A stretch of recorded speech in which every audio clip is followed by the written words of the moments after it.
Hello, everybody. Welcome to the WrestleWatch podcast, the only podcast that focuses on the world of free agency in professional wrestling. I am Doug.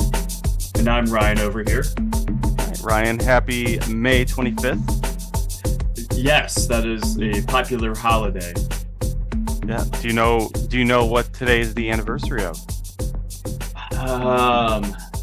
That's a really good question. I'm not 100% sure. What is it the anniversary of? Today's the, I guess it would be 5-year anniversary of Double or Nothing, the very first AEW show. Oh, okay. Okay. It was May 25th, 2019. I was there live. Oh, wow. And you were a influencer there, aren't you? I know. Well, is it okay? Because this is like that.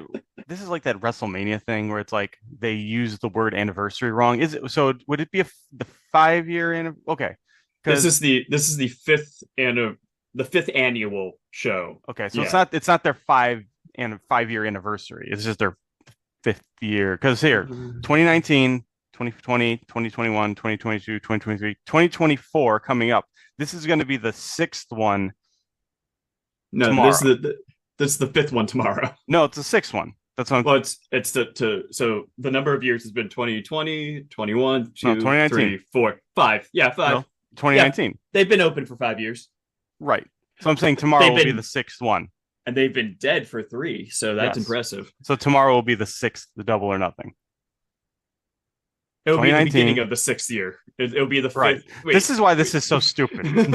Okay, so anyway, point is, happy 5 years, AEW. Yes. Or 6 years, maybe. I don't know. All right. But yeah, so today we are going to be discussing, the tier list changes as we usually do. We have a number to go through. But we also have some other discussions that we're going to have in terms of looking back on AEW over the past 5 or 6 years. And one of the things we wanted to do is kind of look at the jumps. Correct?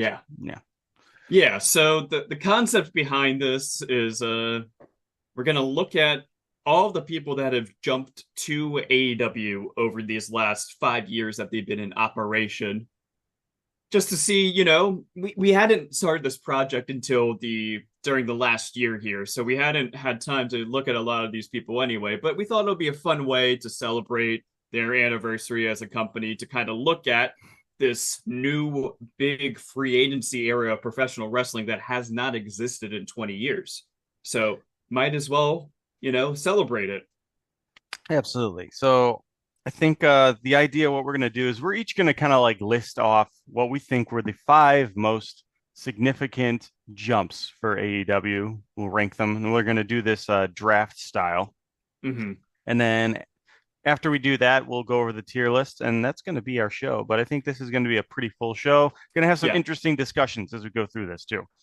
Oh, yeah. Yeah. So with this draft, the one thing that we should note here is that we're not going to count anybody that founded AEW. So no Kenny Omega, no Elite, none of those people. And we're not going to count anybody that is considered a homegrown star kind of a thing. So we're not going to count Britt Baker. We're not going to count MJF, anybody like that. Darby Allin. Originals. Darby Allin. Even though they all had something of a career beforehand, we're not going to look at them for the purposes of this. This is the major free agent signings that AEW has done. Absolutely. All right. So how about you give, we both have at least a top 5. We have our own personal top 5s over on both of our computers here, but we're going to do this draft style. So we won't have any repeats. We'll get 10 fresh, fun names for you. Doug, who's the first person on your draft? So the first person on my draft is someone that I begrudgingly pick. Oh, I know. And it's someone that I feel like it's undeniable the impact that he had positive on this business. And I think the positives outweigh any negatives, especially when you look at how AEW's ratings have been over the 5 years of its existence, because that's the big key thing, is that it has held up remarkably well, especially when you compare it to Raw, which, when it started the first year, it was averaging a 0.80. Now Hmm. it's back down to the fives, even when it's in this, quote unquote boom period. Yeah. Uh, Dynamite, on the other hand, has been kind of hovering around the same spot. The last couple months, it's kind of dropped it a little bit, but aside from that, it's really held up. And I think, at least in part, I think a lot of the retention that AEW has had over the years, I think you have to contribute some small part to CM Punk. Oh, okay. That was the old switcheroo at the end. I thought you were gonna say somebody else as you kept talking. Mm-hmm. Nope, I think CM Punk is probably the most important jump that AEW has had. And you just take a look at every single milestone that he's had in this company, whether it was the first dance, which I was at, Oh. whether it was his return on Collision, I was at, Oh, I was and there too. Yeah. oh yeah, and that's the thing. It's like you look at these situations, you look at these people, uh, in the company who've jumped. Nobody has made as significant of a difference as CM Punk. No one has. There's just nobody. So for Yeah. that reason alone, I feel like I have to count him as like the number one. Yeah, you're right. Honestly, like you can't it's something that a lot of people are going to just disagree with, just off its basis of like, well, screw CM Punk, look at what he did negatively. But the reality of the situation is he was the hottest free agency signing that they've ever had, really. Yeah. Like Like it there's just literally no one is. else. There's nobody else. Like you cannot like you give me anyone in the industry right now. Nobody would match what CM Punk was. I mean, I remember back when they signed Christian Cage, where people were trying to speculate who it could be because they said, "Oh, this is a Hall of Fame talent. Oh, this is a game changer." All those kinds of things, and the list of names were, it was just like, "Oh, it's CM Punk or Brock Lesnar or John Cena." That's the tier, and it's like just for Punk to be in that nebulous, silly group of people that were never going to sign with AEW, but him to be up in that tier and then him to actually have signed with AEW, it says a lot about where he is now. Now, the thing that I will say, the caveat I will say is impact within the company. That might be a factor for some of these picks because some of them might not have seemed like a big signing at the time, but retrospectively, I think some of them turned out to be huge signings. Yeah.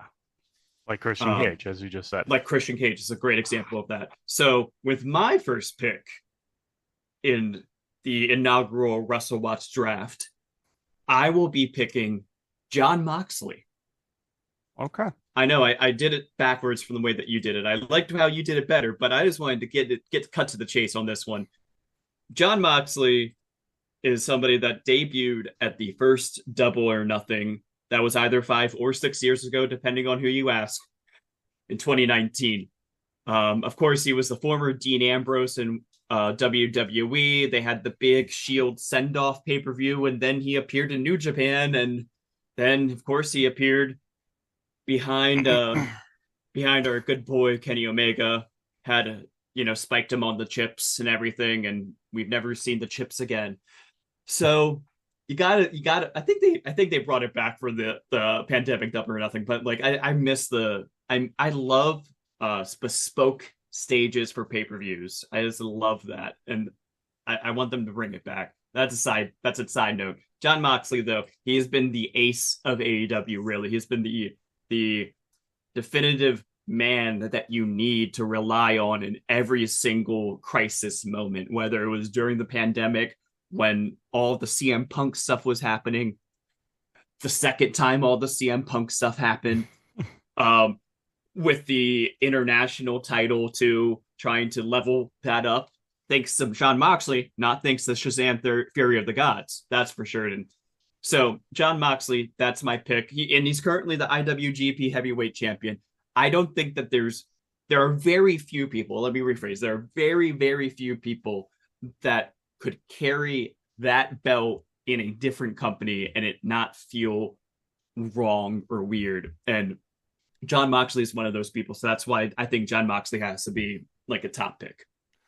Yeah, I would say he's the most grounding force that this company has, in the sense that everything that goes around and happens in this company, he has just been a constant, and that is that constant that this company really needed. Yeah. Because regardless what happened with, whether it be drama, whether it be anything that changes in the booking or the philosophies, John Moxley's there just being John Moxley and just being cool and just doing cool things. And by doing that, the company is always kind of has like some type of tether. And I think that without him, it's difficult to say how grounded this company will be. 100%. Like he is just the glue of the company. More, I say possibly more than the elite at times can be called the glue of the company. I think John Moxley at least fits into that group of people that are just like 100% most reliable kind of people that you need to have there. I agree. All right. So I think we're just going to go back and forth rather than snake order. So who is your number 2 pick? All right. So now we're in round 2. So Yeah. for me, I believe number 2, it would be Bryan Danielson is who I'm going to go with. Damn, that's who I wanted. I wanted him so bad. So if I were to peel back the curtain a little bit, on my like personal top 5, he's my number 2. Moxley was my number 2, and Yeah. Bryan Danielson was my number 3, but I obviously moved him up to number 2. Yeah. So I think, and we're not even like factoring in this past year, which I think is you could fairly argue is there's a fair argument to say that this past year has been the greatest in-ring year for Bryan Danielson's entire career, and has had some of the greatest, just coolest stuff. I think just from the standpoint of a jump and what a jump means and kind of the benefits that AEW offers, it's like there's nobody that represents it more than Bryan Danielson. He's a guy who chose to leave WWE when he was happy there, was pushed well, was main eventing WrestleMania, and he left because, a couple of reasons. One, he felt that it was better for the industry if he did leave, which I completely understand and respect. And I think that that's where I like a lot. I like when I see wrestlers do that because this is where they're, standing up. When they talk about, standing up for the boys in the back, it's like that's really how you do it is by making sure that you have 2 strong alternatives. And when you have, Bryan Danielson walking away from, I don't know if he was offered more money. I really don't even know because I don't know what his original contract was. But let's say he walked away from like a bigger money contract and he, probably similar to what John Moxley did and he went to AEW. That is something that's helping so many other talent because what you're doing is you're creating an alternative, a viable alternative. And by doing that, that increases the labor budget of both companies because now they need to actually do bidding wars and pay better. So I always respect Bryan Danielson for doing that because he was very open that he was happy in WWE and he would have been happy to stay there. This wasn't like CM Punk who was, very bitter about WWE at the time, or John Moxley who, was very openly unhappy in WWE. This is a guy who was happy and he left for AEW. And he's become similar to Moxley, just another one of those grounding forces that you can always just kind of rely on and count on. And you know what you're getting with him, and it's been great. Yeah, I mean, in addition to that, he's kind of become indispensable behind the scenes, I would say as well, right? Right.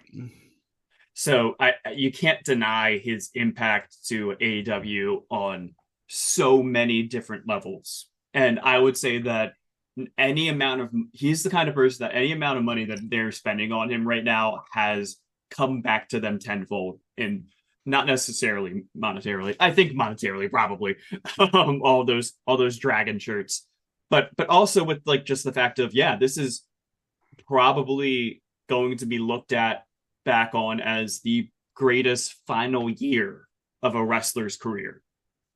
Like the way that it's like if you just look back exactly 1 year ago to today to Double or Nothing 2023 and look at what he's done in the past, year, it's astounding the kind of year that he's had. So it's I don't know if a lot of people were what they were expecting from Danielson in AEW. I'm sure some people thought that he was going to be world champion by now, for that matter. But I think that I wouldn't have expected the kind of run that he's been on this past year if you had told me, oh, he's not going to win any titles. Right. Like the kind of year that he's had has been amazing.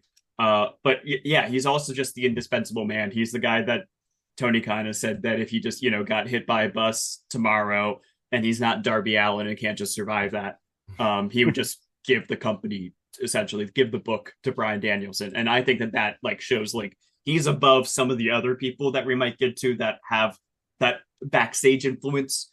There are a few, I think there's one or two names still on the board that might get into that conversation, but I think Danielson is much more indispensable in that regard right now. All right. Um, I think I could agree completely. I don't have anything else to add. Great. I'm glad that you agree with your own pick and me telling you that it's a great pick. Hmm. So I'm going to pick somebody that was hyped up as one of the greatest workers of all time. He was so much speculation. Possibly this might be one of those genesis moments of WrestleWatch in the ether. Was who is this man that's going to be debuting, being signed by AEW? Well, it was Christian Cage, and a lot of people were not happy that it was Christian Cage. To be very blunt, some people were like, "Wow, Tony Khan hyped this up, and it's just a big nothing. Oh wow, the company's dead." You can only afford Christian Cage. You can't get CM Punk. Oh, wow.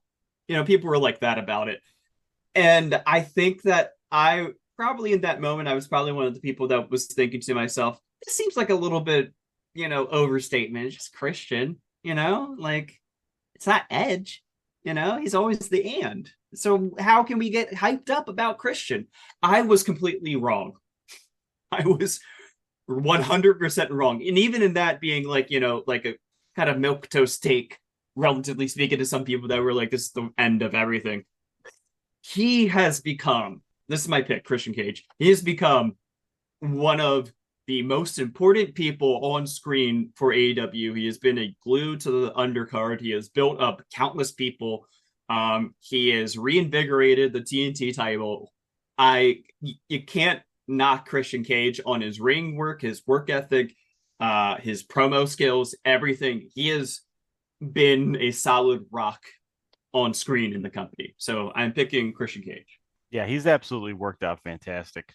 More better than anyone ever expected. And I think I think that's a credit to him as in his wrestling mind. Like he knows what he's doing. He knows how to work crowds. He knows how to shift things when he needs to shift them.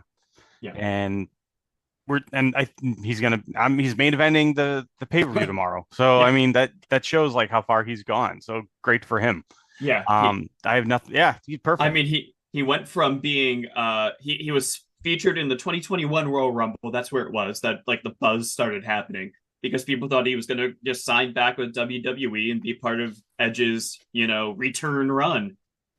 And then something it just didn't happen for some reason. And 2 months later, he signs with AEW. It is one of those things that like when you look back on it, you're like, wow, if only we had this podcast in those moments. Absolutely. Yeah. Yeah, but I'm happy. I'm happy it's working out for him though, because he's really kind of demonstrating to people how great he is. Oh yeah, and I think that that's like the one of those things that's a great example of what AEW can bring. It's not just about being an alternate place for young talent to develop themselves or for an alternate style of wrestling. It's also a place that if you still can go and you're older, this is a place where you have more screen time now to be able to, be on screen. Like I don't think that he would have been given as fair of a shake if he had just signed on at WWE. He would have just been the guy taking the pins for Edge, you know. Mm. So that's maybe somebody that might come up later. Who knows? Um, so I would love to hear about your third pick of the draft.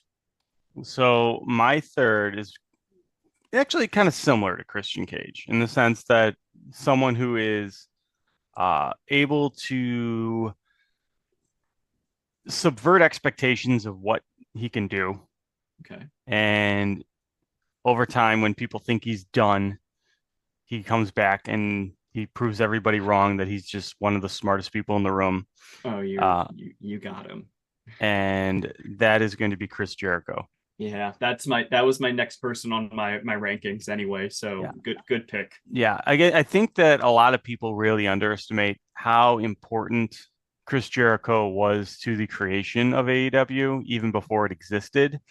At WrestleMania, at Wrestle Kingdom 12, when he faced Kenny Omega, uh, in the Tokyo Dome, that was for a lot of people the first time that they had really ventured into anything major outside of WWE, outside of the United States. The first time they actually watched anything in Japan. And it was the first time they were introduced to Kenny Omega. And that alone was such a catalyst for the growth of New Japan, and ultimately, which was the platform that launched AEW. Because in my mind, there's like three big moments that really helped New Japan like gain a foothold in the West. One was Wrestle Kingdom 9, where they had the Kota Ibushi Shinsuke Nakamura match, and when Okada lost. So and that was the one that Jeff Jarrett aired on pay-per-view in the United States Mm. with Global Force Wrestling. That was in So 20. you're saying that Jeff Jarrett is the reason why AEW happened? I genuinely could make that argument that he Oh, was the butterfly effect, or at least part. I could genuinely make that argument that he had a major impact. So okay. that's part one. Gotta edit Um, my top five now. yeah, and then the second moment I would say was Wrestle Kingdom 11, where we had Okada Omega 1 and the 6-star match that had a major impact. And then I think the third one was Jericho versus Kenny Omega at Wrestle Kingdom 12. Mhm. Those three moments combined are what helped New Japan gain a foothold in the West. And then ultimately, all that needed to happen was all the people that in the West had latched onto to form together and create their own company, and that's what happened. So I think Jericho is, it made sense that he was going to jump to this company, and he did, and he became one of the most. He wasn't, part of the company to start. He wasn't like an executive or anything, but he was a day one signee, and at a time when he may not have been, because I think a lot of people forget that after the Wrestle Kingdom 12 match with Omega, he went back to WWE for a little bit. Like Yeah. a lot of people forget that he worked a Saudi show. He was in the Greatest Royal Rumble. Feared for his life. Yeah, and then he signed with AEW once it launched. So I think that just doing that, he was obviously the first champion. I didn't even mention that yet. Yeah. He is someone who started this company on a strong footing by being a credible champion that people recognize. And realistically, that's something you needed to do because you couldn't have the first champ be Kenny Omega because large portions of the audience didn't know who he was yet. Yeah. So having Jericho there, I think, was probably one of the best things that they did to start this company off on a good foot. Yeah. I mean, from my personal experience, my wrestling journey, of course, um, I was a huge Chris Jericho fan in the 90s, like back when he was a cruiserweight.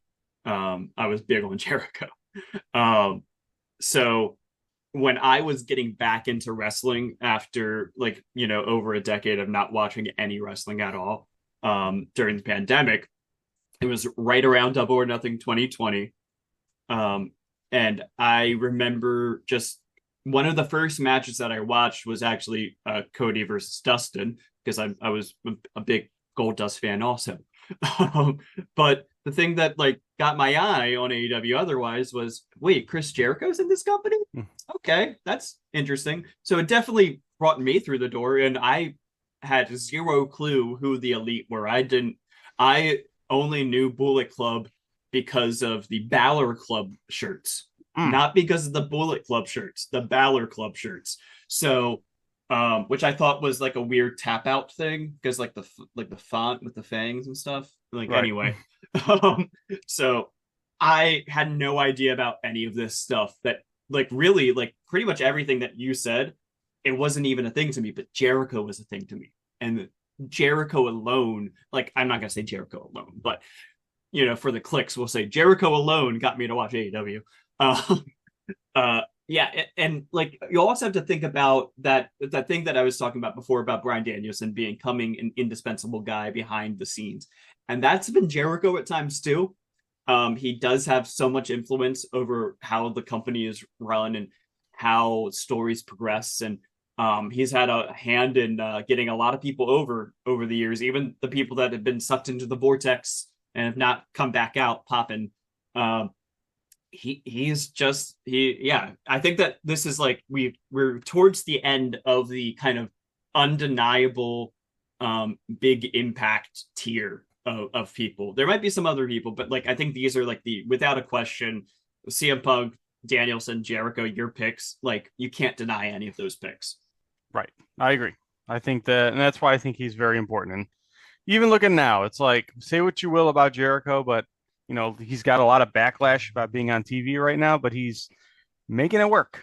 He figured a way to get that over in such a way that every time that he comes on screen, I'm so pumped to watch it, but at the same time feeling in my heart, God, he did it. He just did it. Yeah. I do think he probably would benefit from going away for a little bit, but he Oh yeah. regardless, he's making it work. Yeah. So my next pick might be a little bit interesting. This might be it might be a spicy one of a pick, relatively speaking, to some of the names that I remember you mentioning beforehand. This is someone that wanted to leave WWE and got to leave WWE. Everything was great on that part of things. Came to AEW. People weren't quite sure where they were going to slot in on the roster, but they have, just like Jericho, found a way to continue to be relevant every single turn and find a way to make themselves as over as anybody has been and possibly had the best run of their career. Right now, they're having it in a way that is causing faces and heels alike to be booed when they go against them. I'm picking Toni Storm. Okay. So I think that I think Toni Storm, if you look at the kind of person that was not super big in WWE and then left and came to AEW, I think that she is the poster child case of somebody that has gotten themselves over and gone to a level beyond WWE was thinking they were going to go to. And I think that the women's division, in a lot of ways, since Toni Storm joined the roster, has slowly moved in the direction of her style of wrestling. Like there are other people that possibly were bigger signing names in the women's division, like a Mercedes Moné or Saraya. Saraya's actually wrestled so already, so that's a better comparison case.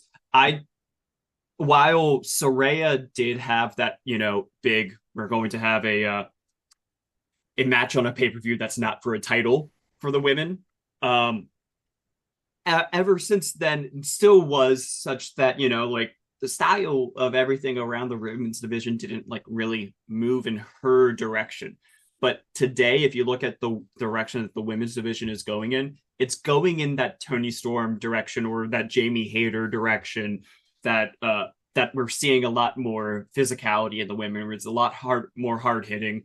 There's a lot more of the, I guess the Joshi influence is starting to creep in a lot more again from the first round of AEW was literal Joshis. Now it's Joshi influenced wrestlers a lot. So I think that you can't, I think that Toni Storm has had an undeniable impact on the women's division. I think that she is been one of I think possibly the best example of somebody that has truly leveled themselves up by taking the risk to go and bet on themselves and wanting to go to AEW of people that were not established names like Bryan Danielson. Okay, I That's could my see that. take. She That's my was not take. she was not on my list initially, but I see your arguments and I don't disagree with them. I think that that's a good pick. I think the key thing with Tony Storm is I think we got to see where this whole thing is going to, but I agree. I do think that early on there was a lot more gimmick with her matches, Yeah. and I do think we're starting to see a shift a little bit in how she operates. So I do think that's one thing that's positive, but I do think she's a good pick though.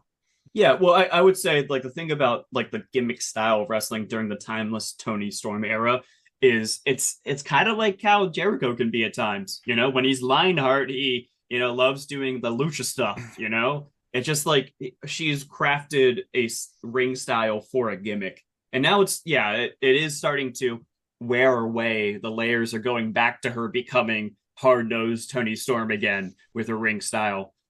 So I think that's like something that is very chameleon like that, just like Jericho, that like every time that she's been world champion, it's been a different gimmick, for example.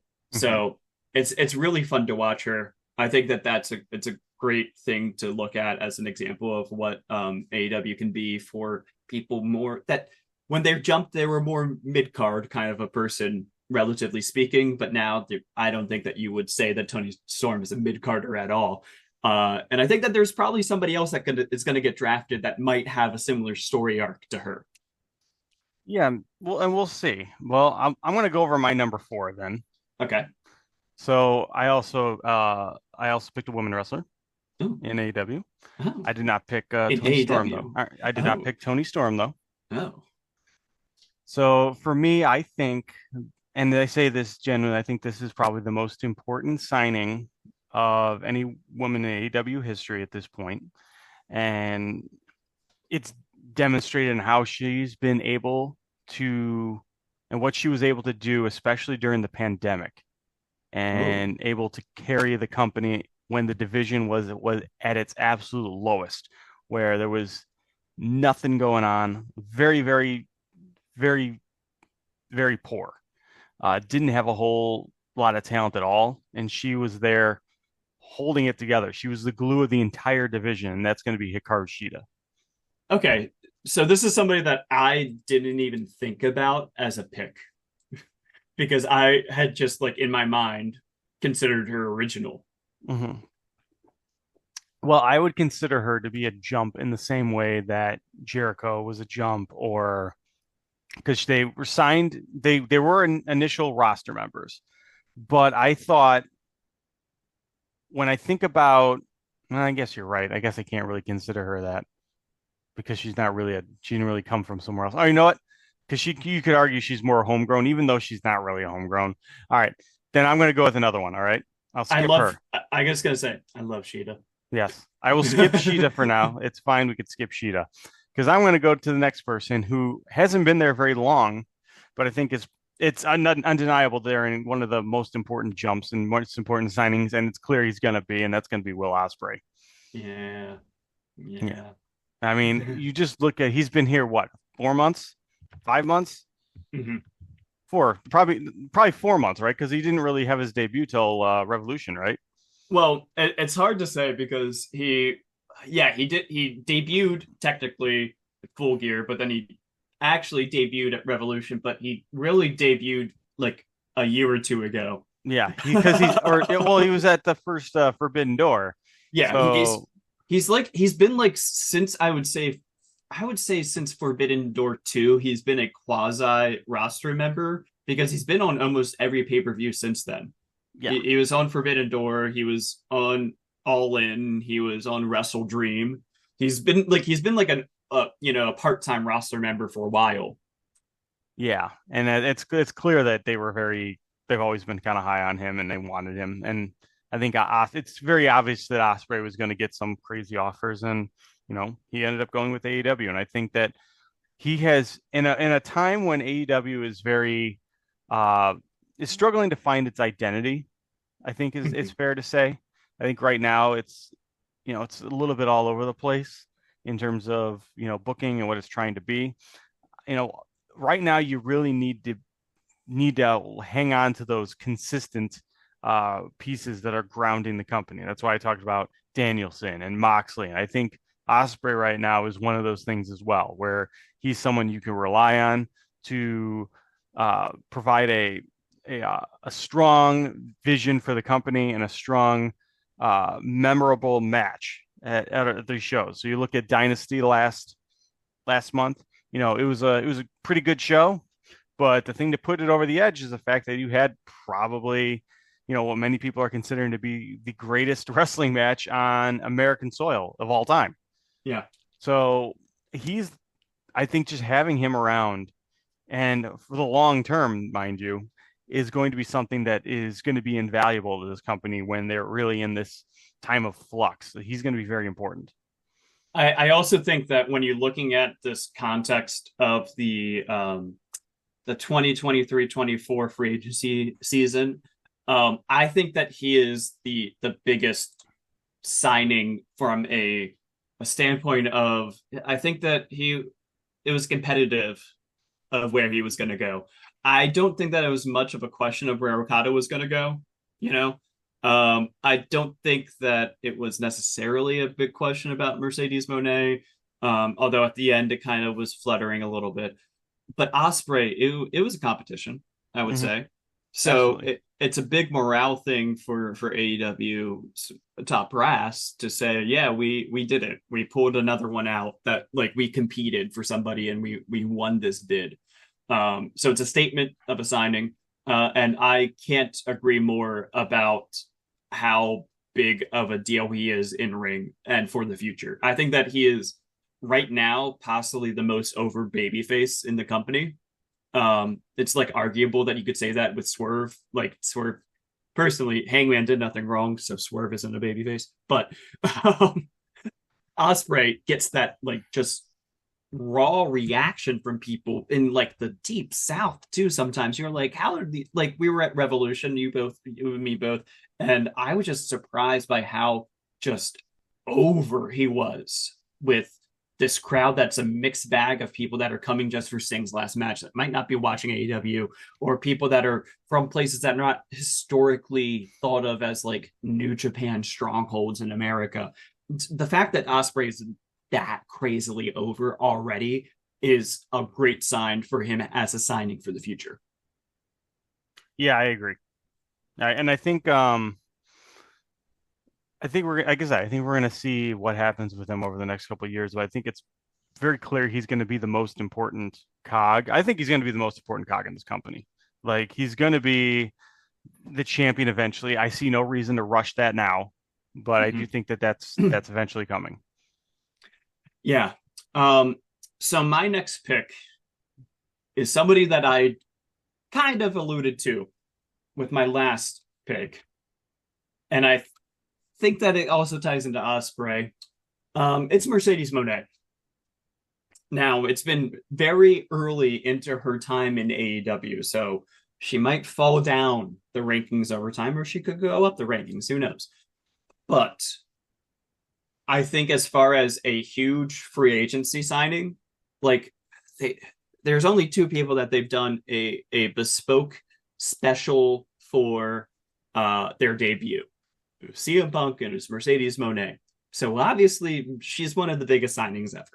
Um, in addition to that, there's been the watch over her for the past, 2 years now has really fueled the culture of WrestleWatch. Um, and looking at the possibilities and where she was going to go, she first goes over to Japan for a little bit. It seemed like that was where she was going to work her way through Japan and then possibly work her way to AEW. She got injured, so things got off track a little bit there. But you know, you have to look at the fact that after they tried to start signing her back, like really tried at signing her back in November this past year, December. Um, the AEW women's roster has signed a bunch of other women, and there's been an added focus to the women's roster. There's been it feels like a sea change moment has happened, and maybe that is due to this coming in of Mercedes Moné. I think it could be. Another factor is the Stardom relationship. It seems like that by the fact that Stardom President Okada was at Big Business, and a lot of the conversation about the Stardom relationship was picking up with Monet coming in. I think that you have to look at her as a factor in getting that relationship on track and into the direction that it's heading. So, for those reasons, for the fact that she is about to become one of the first women to headline an AEW pay per view, I think you got to put her on the list. You got to put her on the list.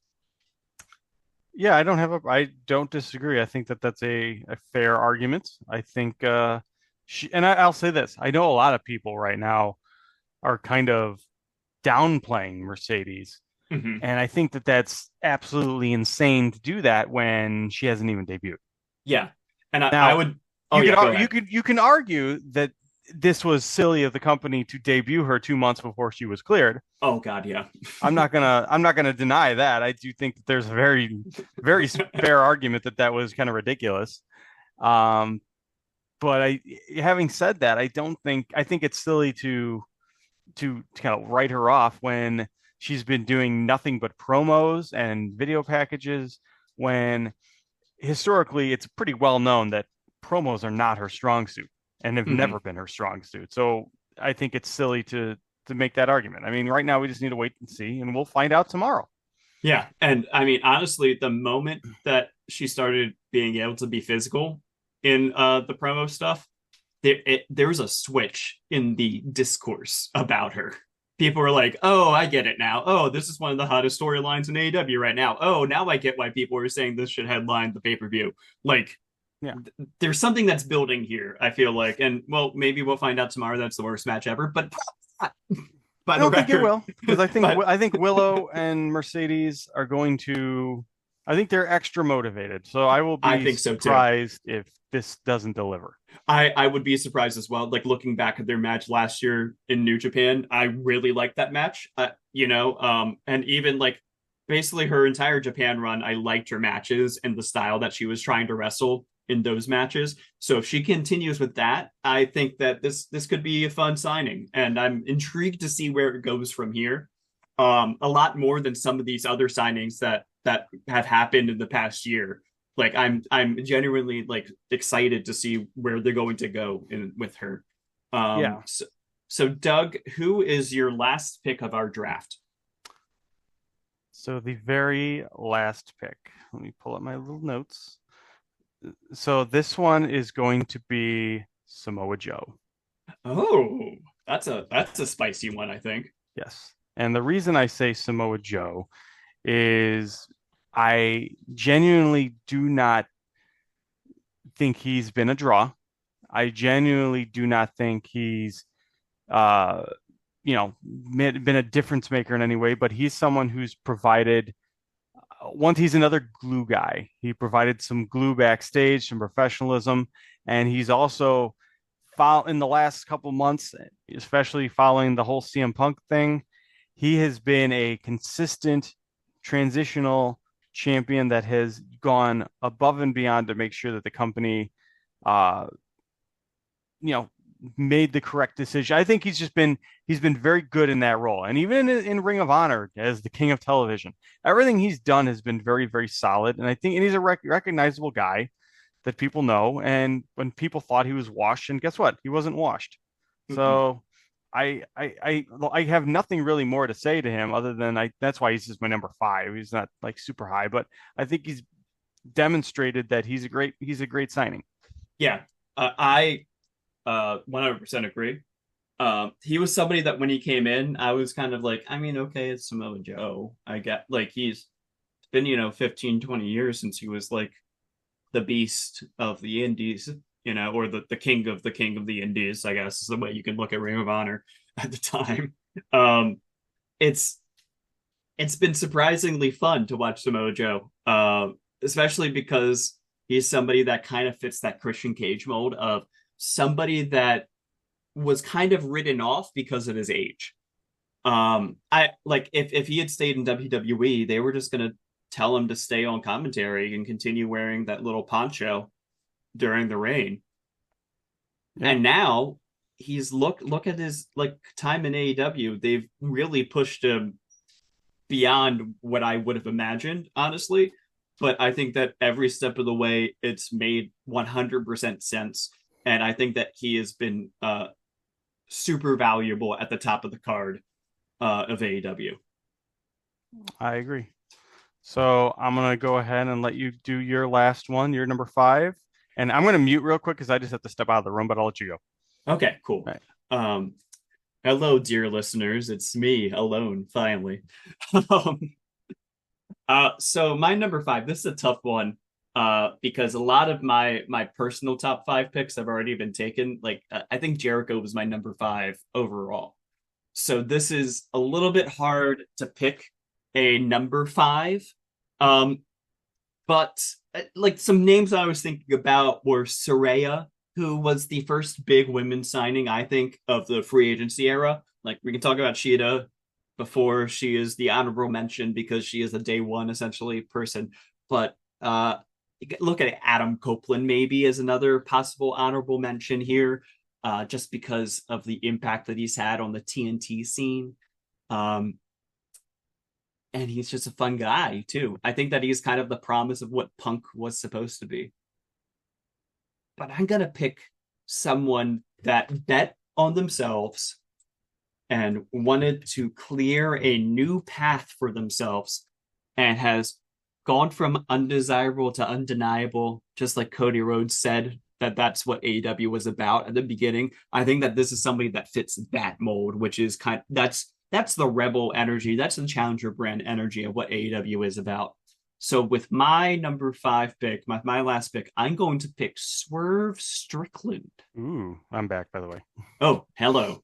I went on a tangent for a little I bit. heard it. I could hear you. I couldn't talk. But yes. uh, so yeah, I think that he fits the mold of what like the idealized version of what AEW can be for people. It's a place for misfit toys to show that they actually were not misfits, you know? And Swerve Strickland was somebody that I don't think was going to have much of a high ceiling in WWE just because of the way that they structured themselves.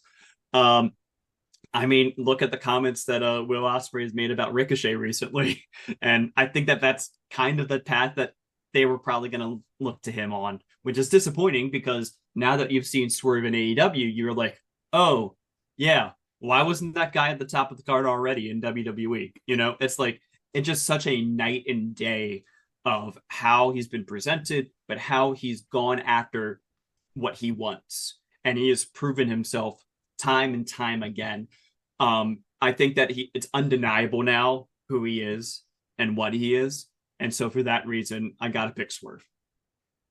He's I kind of think the Tony Storm pick of the men's division, I would say. I think that's a I think we made a little fair little list here. Yeah, yeah. And I mentioned also, yeah, my top five ends at Jericho. So it's essentially what our first five picks was exactly my top personal top five.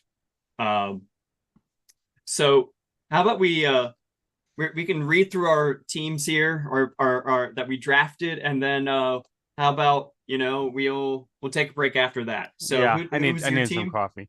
So I had CM Punk, and then I had Bryan Danielson, and then Chris Jericho, and then I had Osprey, and Yeah. then Samoa Joe, I believe, correct? Yes, yeah, that was your Yeah. team. My team was John Moxley, Christian Cage, Tony Storm, Mercedes Monet, and Swerve Strickland. How about everybody that's listening? If you want to send us in your personal lists or who do you think was the better team there, let us know. So, We'll be right well, back. hang on. Before Oh, we hang go, let me on. 1 second. Was there anyone on that you had kind of written down that you were gonna bring up that didn't? So the names that I had written down in addition were Soraya, which I think is the first big free agency signing that a woman in AEW. Not looking at the original era, like Sheeta kind of people. Copeland, Okada, and Jeff Jarrett, because I Okay. think that that's a fun pick. I also had Adam Cole. Yeah. I thought Adam Cole was an interesting one too for various reasons. But not that high up that we're gonna spend a lot of time on. So no, I think we'll go ahead and do a break. Okay, cool. So let's go get some coffee. We'll be right back.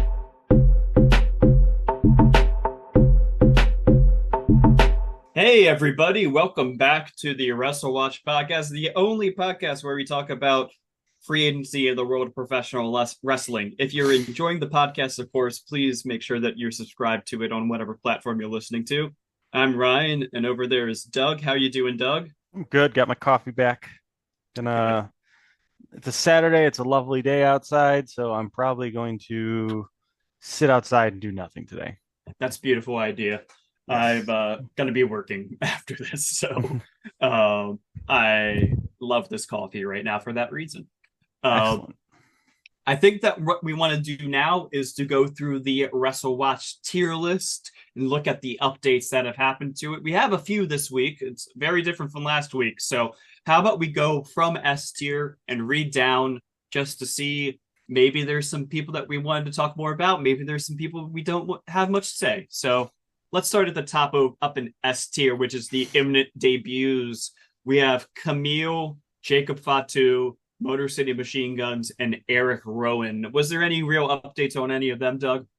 Not really. I don't think there was any change. It's all the same. Motor City Machine Guns are perpetually um, debuting. Me and my friend Wendy, my friend that I watch wrestling with usually, she's the one who Does our music, right? does the music for our podcast. Absolutely. Yeah.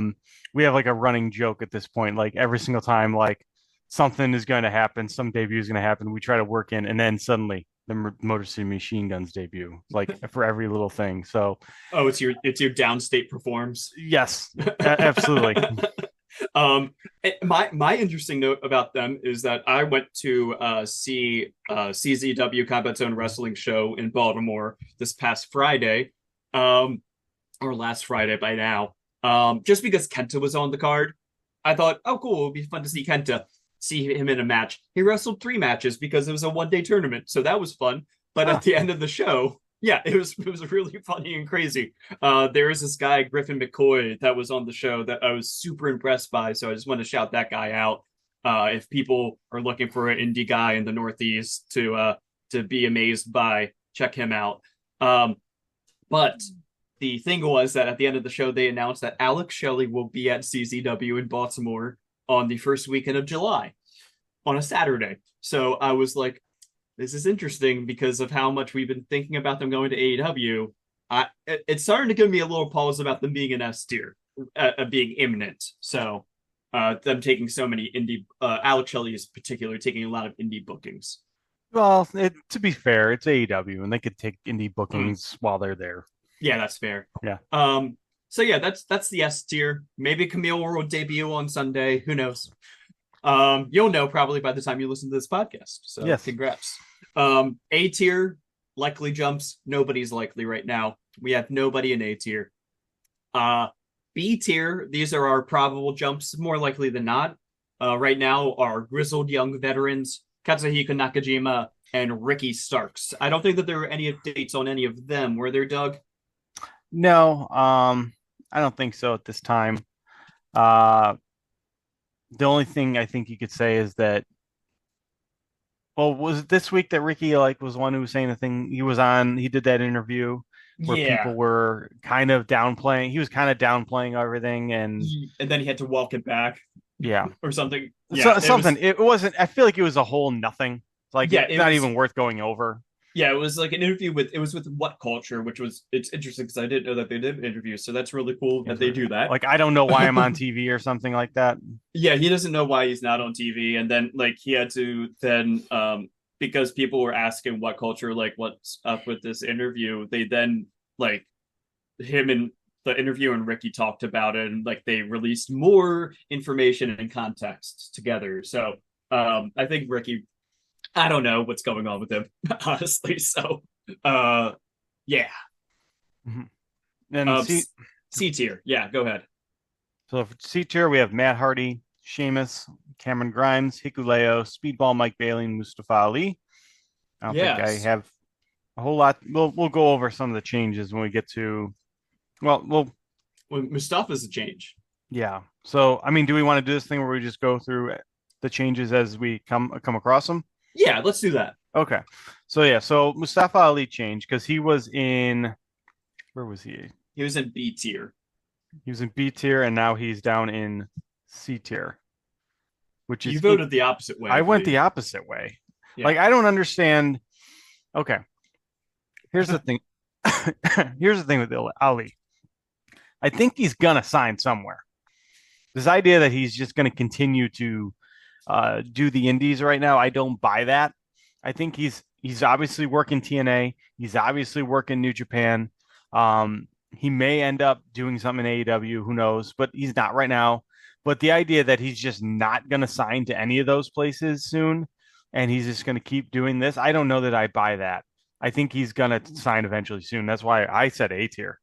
I moved him down. I voted for C tier, actually, because I'm not seeing it. I'm not seeing the movement towards him moving. It seems like it's just been status quo for a long time of this current state of things. Um, I mean, yeah, he did do a second show with New Japan, the Resurgence show on the 11th, but he hasn't been to Japan. He's only done strong shows. So it's like I don't know if that's building up to anything in particular more than what it is right now. He continues to do TNA, of course, because he's exhibition champion. But yeah, that's why I voted to move it down, was because it doesn't feel like there's any imminence of a change from his current like freelance status. Well, TNA is where I think he'll ultimately end up. Now, you can make the argument that it's like, okay, well, if he's going to sign there, why hasn't he signed there yet? Yeah. And that maybe he doesn't want to sign there. And that's a fair argument. But to me, though, it just once again hammers home this idea that I do think he's maybe waiting for the right spot. And if that right spot is AEW, I don't know if it is, but let's say it is. Um, if that doesn't come to fruition, I think he'll sign with TNA. If it does come to fruition, I think it'll sign with AEW. I just don't necessarily see him just continuing this into perpetuity. I think he's Yeah. gonna go somewhere. Yeah, but I think that it's like ultimately going to be something that's not a now question, just because yeah, as you said, it seems like he's going to continue with TNA for a little bit, but yeah, as you said, like the question, well, I mean, as you said about other people moving him down, I suppose the question is if he's staying with TNA, why isn't he signed yet? That's my viewpoint on it Mm-hmm. personally. And that's Um, fair. That's fair. uh, but everybody else in C tier pretty much no news, right? Yeah, I think it's all the same. So down in D tier, these are the ones that we say are probably going to stay where they're currently at. We have Malachi Black, Dustin Rhodes, Jeff Hardy, Jinder Mahal, Tekla, Kevin Owens, Natalia Danhausen, Shelton Benjamin is the new person in this tier, as well as two additions to the tier list. Alex Windsor and the Von Erich brothers. That's Ross and Marshall Von Erich, of course, the current Von Erichs. Let's start with Sheldon Benjamin because he was already on the tier list. He moved down this week from where was he before? He was on B tier before, and B tier. Yeah. now he's at D tier, Yeah. and that's not surprising to me. I went ahead and actually, where did I have him? Let me see what I had him at. Shelton Benjamin.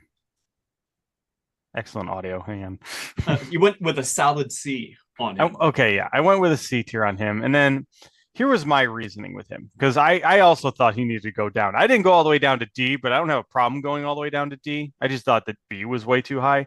Um, and I think the issue is that if we were, I think we're really just starting to get to the point now. It's like if we were going to see something, I think we would have seen something by now with him. I don't necessarily think there's a lot of people clamoring for Shelton Benjamin at this stage in his career. Yeah. And when I think that what makes him different from Mustafa Ali, who's actually, getting bookings and is winning titles and being presented very, very well. Whereas Shelton Benjamin, you can't find with a search party right now. Mm-hmm. So I think that based off that alone, I think the signs are that he may be, winding down, and I don't think he may be making any big moves anytime soon. So he might, and that's why he's at D tier. I think D tier is fair. And I put Yeah. C tier because I thought that he still maybe had a chance. I just thought that B tier was way too high. So I think the committee made the right move in moving that down.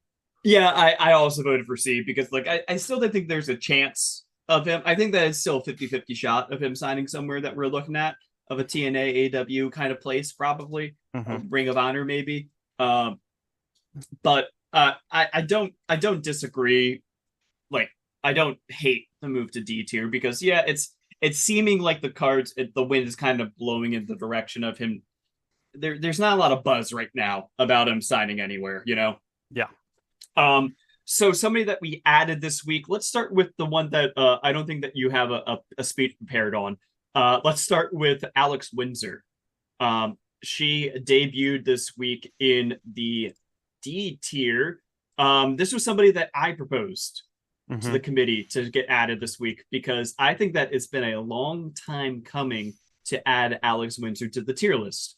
Um, for people that are not aware of who Alex Windsor is, she is primarily a wrestler in the Rev Pro promotion in the UK.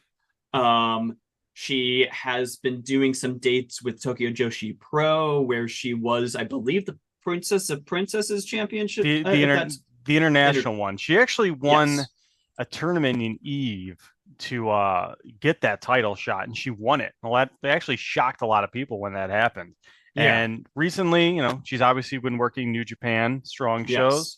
yes, yeah. She was Uh, up against Vakor for the strong title. yes, and she worked. Was it last week she worked Rampage?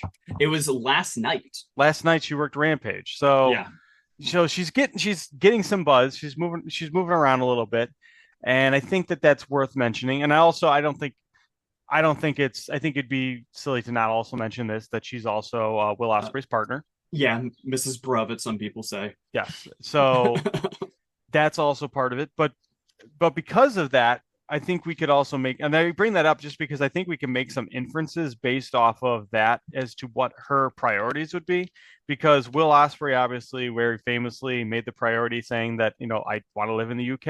I don't want to move to the United States. So I think it's fair to say that Alex Windsor is going to have those exact same requirements. I don't think Yeah. she's moving. Mhm. So based off of that, I think it does limit the locations that she may end up. But having said that, it's like, is it impossible that she goes to AEW if AEW wants her? And I think she's demonstrated like over the years that she's a solid talent that has a lot of drive and has demonstrated she could work, and she's worked a lot of different places. Could she end up in a TNA or something? Yeah, maybe. But ultimately, and could she just not go anywhere? Could she just stay where she's at? I think that's also possible too. And ultimately, but I tend to think that it's, she's not making all these moves for no reason. No, yeah, So I actually went B tier with her because I yeah. think it's more likely than not that she does like sign somewhere and potentially in AEW. And a lot of times we see like these like rampage matches. A lot of times we see them as like, quasi tryout matches before they Yeah. get a deal. So And that's something that I really wanted to point out on this one was because of who she was going against in the match. Um, it was a tag match of Willow Nightingale and Statlander versus her and Anna Jay. Um, Anna Jay has had some buzz about her possibly going and doing a run in Stardom. Willow Nightingale is kind of like the most, I would say, possibly the most over woman in the AEW roster right now, I think that's fair. arguably. I think that's Uh, fair. and Statlander has been historically one of the most over people on the roster. And Willow has been somebody that they just sent over to Stardom, so they have a lot of trust in Willow. Um, so for Alex Windsor's first match in AEW to be against Willow, it's kind of like when people would have a match against Sheeta or Serena Deeb, and you're kind of like, oh, I see what you're doing here. Or Emi Sakura. That's another one, where it's like this is a tryout match. It feels like. Yeah. Um, I think that you nailed it there. And I think that I don't have a problem with her debuting at D tier. I personally would go a little higher, but I think it's fair to have it at D because that's like I think a lot of it, us at least me and you, like why we are kind of having her a little higher is I think it's vibes. oh yeah, well, I mean, I actually voted F. Oh, never so mind. So it's just so me. Me. I'm just so vibing her as a B. so I mean, like, I bring her up. I brought her up as a nominee because of essentially because of vibes, because of like you look at the schedule, and you see like there seems to be winds pointing in the direction that she maybe might be going somewhere more than where she is currently doing like the ref row indie stuff in the UK. Um, there were some people this week that I nominated that are now both on the tier list that I wanted to get on there because I feel like it's important to start to highlight some of um, these interesting indie wrestlers that I think the winds are starting to blow in the direction of a major signing happening for them. Kind of like how we had Brian Keith on the tier list for a while back a few months ago. And I think Hmm. that she is somebody that we should be watching to see where she goes. Yes, I agree. The next one is something that I think that you have a speech about. It is Ross and Marshall Von Erich.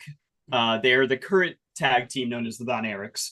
Um, they came out saying that they're going to probably be looking to sign somewhere during the next few months. Some people asked Sean Ross Sapp about where he thinks that's going to be. He was like, I don't know, MLW TNA. Um, I think that there's a chance of them going to Ring of Honor, uh, especially because of the Arlington shows that are coming up that are in Texas. It was even mentioned, I believe, in the Dallas Morning News when they had the story about the Arlington Collision residency about the last time they were in Texas, how the Von Erichs were at the show.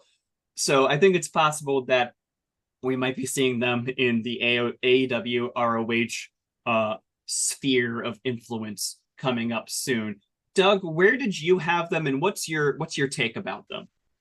So here's the thing with the Von Erichs, and I think a lot of people, like, so a lot of people think, oh, I think, yeah, MLW seems like a likely landing spot for them, and obviously we don't consider MLW to be a an actual jump. Like we don't think it's a promotion big enough for a jump. The thing to keep in mind is they've been with MLW. I think a lot of people just don't realize that. It's like Yeah, they've been with MLW for years. Like they yeah, would, that's where they're coming from. yeah. Yeah, And the issue was they lived in Hawaii, obviously, because that's where Kevin Von Erich had moved, and they just weren't working a lot because nobody wanted to pay the airfare all the way from Hawaii for these guys. So, but recently they had moved back to Dallas, and they've or back in Texas. I don't know if it's Dallas exactly, but they have a ranch in Texas that the whole family kind of lives on, and because of that, they've been able to work a little bit more, and they've been trying. So I think this is them kind of their actual, you know, breaking out and finally trying to get something going.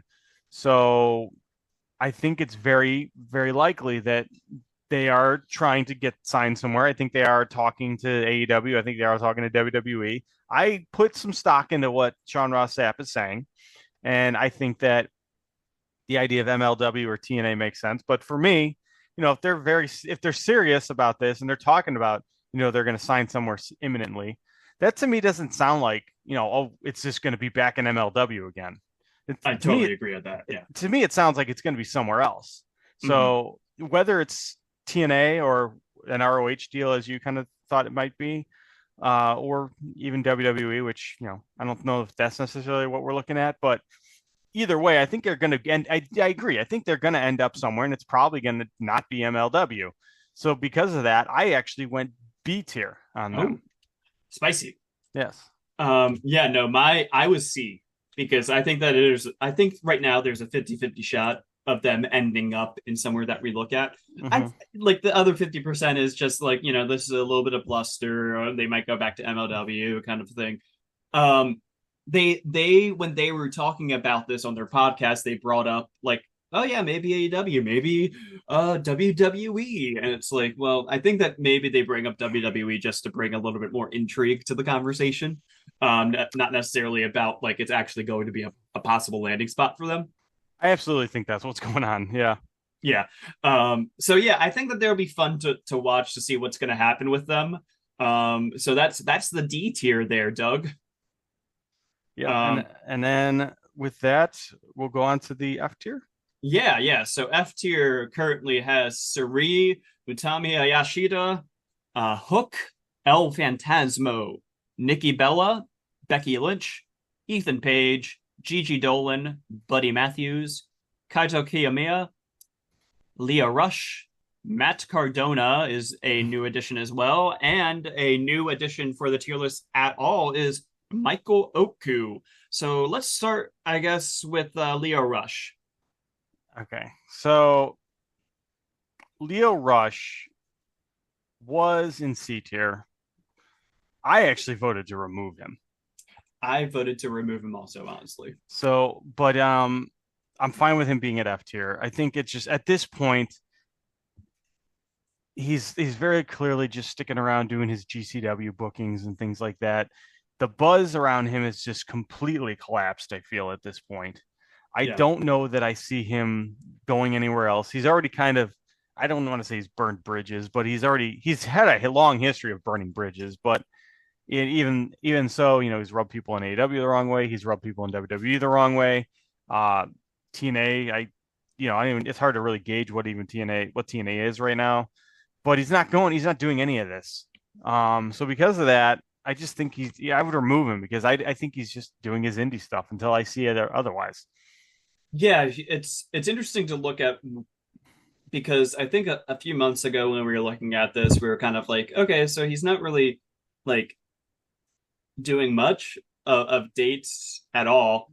It had been a couple of months since he'd even done any shows anywhere. Recently, he's picked up his dates a lot, but it's all like indies. He is kind of like just dotting over the indies. The biggest thing that he's done, I suppose, is a New Japan Strong show where he was on the buy-in of the show against Mustafa Ali. Um, so yeah, I just don't see much of a buzz going on right now. Yeah, me neither. So that's Lio Rush. Yeah. The next one is Matt Cardona dropping down from D to F tier. I think that's a pretty similar story for him. And somebody that dropped off the tier list entirely, which was we dropped off Sami Callihan this week from the tier list. Well, I think it's a little different. I kept him at D, um, but I thought about dropping him to F, and the main reason I did is just because he's injured. Mm-hmm. So I just didn't particularly see someone getting signed while they're injured. Yeah, that's a good point. And I think so. I think once he's back from injury, it'll be a little different. But I think that's largely what's happening. He's injured, so he's not going to have a lot of buzz around him.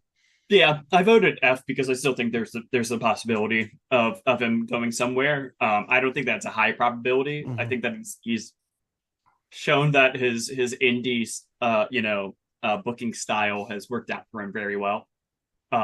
Somebody that did get removed, as I mentioned, was Sami Callihan. He was an F tier. He's been removed from the tier list entirely.